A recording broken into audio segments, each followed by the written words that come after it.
Alright, so today we're going to talk about reality acceptance. If I had $1 for every time one of my clients told me, I can't accept this, I can't stand passively by while this happens to me, I think I would have enough money to buy real estate on Billionaires Row. I mean, this belief that accepting reality is the passive stage rather than the active one. I'm not really sure where that came from, but I hope that today I can really make a case for you that accepting reality is actually the active stage and not the passive one. So let me explain. But first, I want to be really clear that in therapy, we use the word acceptance slightly different than it is used normally in day-to-day life with the people that I run into. So what we mean by acceptance in therapy means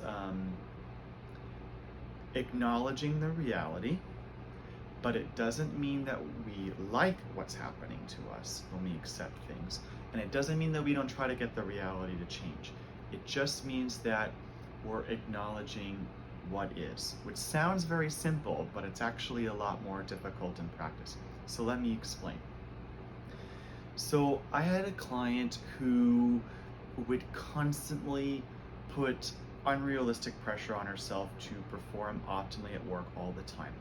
And she had a demand, which we call demandingness in REBT therapy. It's a form of reality unacceptance. So she would always say to herself before she went to work, I must always be working optimally at work. I have to always be working optimally. And so what happened when she told herself that? Well, she ended up feeling very, very anxious, and the anxiety caused her to procrastinate and become indecisive at work. Now, is procrastinating and being indecisive at work the optimal way of working? No, right? So see how the more she was not accepting that she didn't have to work optimally all the time just because she wanted to, the unrealistic pressure she was putting on herself motivated her to end up procrastinating and working inoptimally. So then we were working together and we accepted the reality by her saying to herself, I want to always work optimally at work, but that doesn't mean that I always must do so. The unrealistic pressure went down and the healthy pressure remained, and then she ended up working more optimally and not procrastinating as much because she wasn't riddled with anxiety. So see how in this example, by her accepting the reality, ended up helping her do better at work rather than hurting her at work. So here's another example. I had a client who was really trying to test how much this reality acceptance mindset was really going to work, or how reasonable it was to adopt. And he asked me, so Nate, what happens if I end up cheating on my wife? Should I say, well, I wish I didn't cheat on her, but doesn't mean I shouldn't have because I did and that was the reality? And I said yes. And he was taken aback. He's like, what do you mean? This is horrible. Of course this is a horrible thing with me cheating on my wife. Why would you say something like that? I had to remind him. Well, first of all, acknowledging the reality doesn't mean that you agree with it. It doesn't mean that you don't try to get it to change. So let me explain.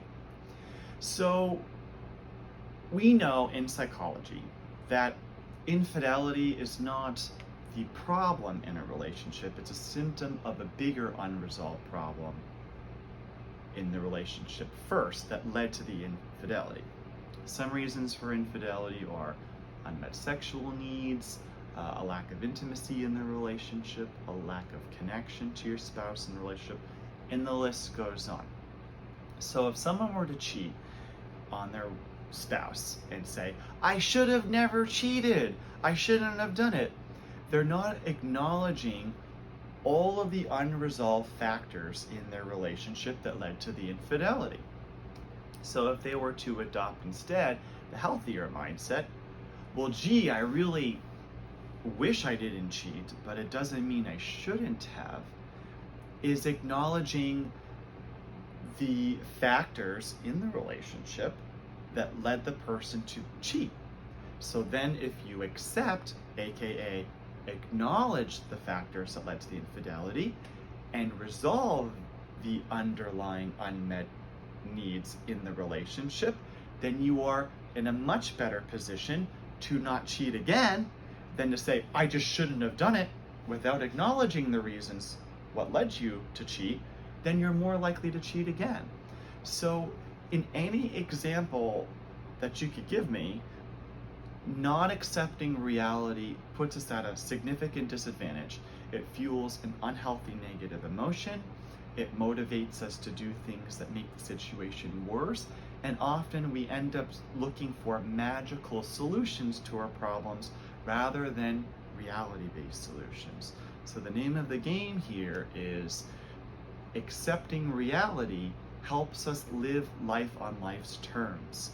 And it best positions us to resolve the problems in the reality so that we are more likely to get a desirable outcome rather than more likely to get an undesirable outcome by continually doing the same thing over and over again, expecting a different result.